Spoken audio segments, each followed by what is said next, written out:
উনি যখন বাংলাদেশ ক্রিকেট বোর্ডের ডাইরেক্টরের দায়িত্ব নিয়েছিলেন তখন থেকেই কিন্তু এই বাংলাদেশ ক্রিকেট বোর্ডের একটা ডেভেলপমেন্ট আসা শুরু হয়েছে। উনি যখন ইউনিভার্সিটিতে পড়তেন, লন্ডনে যখন পড়ালেখা করতেন, উনি অতি সাধারণ একটা জীবনযাপন করতেন।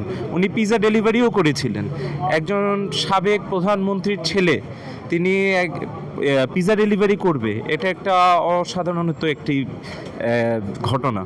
এবং তিনি সবসময় তার প্রচারণায় এবং লাইমলাইট থেকে সবসময় উনি বিরত থাকতেন এবং তিনি সবসময় ক্রীড়ার জন্য কাজ করে গিয়েছিলেন।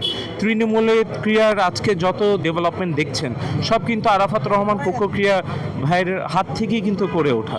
আজকে আমাদের বাংলাদেশের স্পোর্টস যেগুলো দেখছেন, কাবাডি বলেন, ক্রিকেট বলেন, ফুটবল বলেন, বিশেষ করে ক্রিকেটটা ডেভেলপমেন্টটা যার হাত থেকে শুরু হয়েছিলেন সেটা কিন্তু আরাফাত রহমান কোকো। ওনার হাত থেকেই কিন্তু উনি যখন বাংলাদেশ ক্রিকেট বোর্ডের ডাইরেক্টরের দায়িত্ব নিয়েছিলেন তখন থেকেই কিন্তু এই বাংলাদেশ ক্রিকেট বোর্ডের একটা ডেভেলপমেন্ট আসা শুরু হয়েছে। এবং আপনি সবসময় একটি জিনিস খেয়াল করে দেখবেন, উনি কখনো রাজনীতি এবং কখনো ওনার নিজের প্রচারণা এবং কখনো উনি লাইমলাইট এগুলো উনি কখনোই পছন্দ করতেন না। উনি সবসময় পর্দার আড়ালে বসেই কাজ করা পছন্দ করতেন এবং আমরা যারা তার অনুসারী আছি আমরাও চেষ্টা করছি ওনার যেসব অসমাপ্ত কাজ উনি রেখে গিয়েছেন সেসব কাজ যেন আমরা শেষ করতে পারি ইনশাআল্লাহ।